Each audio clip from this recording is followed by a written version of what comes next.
শ্রাবণ মাস তো এসেই গেল। আর শ্রাবণ মাসে সোমবার দিন অনেকেই উপোস করেন।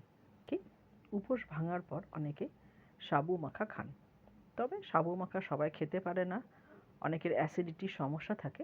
তাই আজকে আমি নিয়ে এলাম সাবুর পোলাও বলতে পারেন, আবার উপমাও বলতে পারেন। এতে কিন্তু ডাল থাকে না এবং খুব সুন্দর তাড়াতাড়ি হয় এবং খেতেও ভালো লাগে।